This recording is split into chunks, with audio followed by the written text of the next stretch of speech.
अपक्षय को मोटे तौर पे आप कह सकते हैं टूटना फूटना, बिखरना, खराब होना, ये सब है क्या अपक्षय। ऐसा समझिए कि मृदा बनती कैसे, मिट्टी बनती कैसे, उस पूरी प्रक्रिया को समझो। बड़ी बड़ी चट्टानें, बड़े बड़े पत्थर हैं, ये बहुत बड़ा पत्थर है एक, ठीक।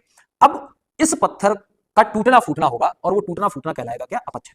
अपक्षय कई तरह का हो सकता है। पहला अपक्षय है उसको हम कह सकते हैं भौतिक अपक्षय, दूसरे तरह का अपक्षय है वह है रासायनिक अपक्षय, और तीसरे तरह का अपक्षय है उसे हम कहेंगे जैविक अपक्षय। यानी यह चट्टान जो चट्टान है ये कैसे कैसे टूट सकती है, तरीका समझिए। इस चट्टान का टूटने का पहला तरीका है कि इस पर रोज सूर्य की किरणें पड़ेंगी। सूर्य की किरणें पड़ेंगी तो ये हीट करेगी, गर्म होगी, और आपको पता है जब यह गर्म होगी तो इसके जो अणु हैं उन वो प्रसारित होंगे, दूर दूर जाएंगे।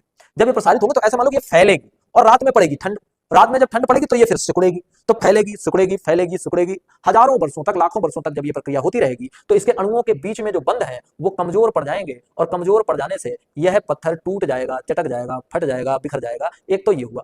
और एक बात और याद रखिए, कोई भी अपक्षय अकेला नहीं होता, सारे अपक्षय साथ साथ होते हैं। अब समझिए दूसरी ये घटना तो ये होगी, फिर इस पे पानी बरसा तो पानी से थोड़े थोड़े कण निकल के पानी की टक्कर से चले गए, तो इस तरह से एक अपक्षय हो गया। ये कैसे अपक्षय है, भौतिक।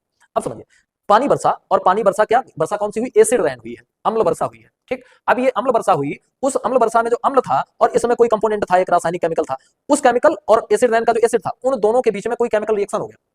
मान लिया चूना पत्थर की हो, पानी बरसा तो फिर केमिकल रिएक्शन हो जाएगा। तो ऐसे केमिकल रिएक्शन जब हो जाएगा तो उस केमिकल रिएक्शन से इसके बंध टूट जाएंगे और ये बिखर जाएगी, फट जाएगी। तीसरा कारण है जैविक कारण। इस शिला के ऊपर छोटी छोटी छोटी छोटी शैवाल उगाई, वो इसको धीरे धीरे खराब करेगी। बीच में थोड़ी सी दरार पड़ी थी, उसमें बरगद का एक बीज चला गया, अब वो बरगद का पौधा, उसकी जड़ें अब धीरे धीरे इसको फाड़ रही हैं। तो ऐसे करके बहुत सारे तरीकों से अपक्षय होता है। उनमें से एक तरीका होता है भौतिक, दूसरा होता है रासायनिक, और तीसरा तरीका होता है जैविक। अब ये चट्टान जो चट्टान थी भौतिक, रासायनिक और जैविक अपक्षय के कारण टूट के बिखर गई। एक पत्थर इतना बड़ा, इतना बड़ा, इतना बड़ा, इतना बड़ा, ऐसे करके बहुत सारे पत्थर पड़े हुए हैं और बहुत छोटे छोटे छोटे छोटे छोटे छोटे छोटे छोटे कण पड़े हुए हैं। ये हो गया अपक्षय। अपक्षय का खेल खत्म, अपक्षय का खेल खत्म।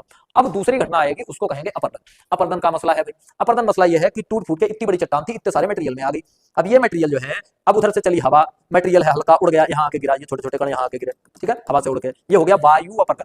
अपर्दन का मतलब हुआ उस टूटी हुई मृदा को एक स्थान से दूसरे स्थान पर ले जाना। फिर पानी बरसा और पानी में तो थोड़े बड़े भी कण बह के इधर आ गए, और वो मृदा यहाँ आके, छोटे छोटे कण, वो मृदा सब यहाँ आके इकट्ठी हो गई। ये हो गया कैसा, जल अपर्दन, वायु अपर्दन और जल अपर्दन। तो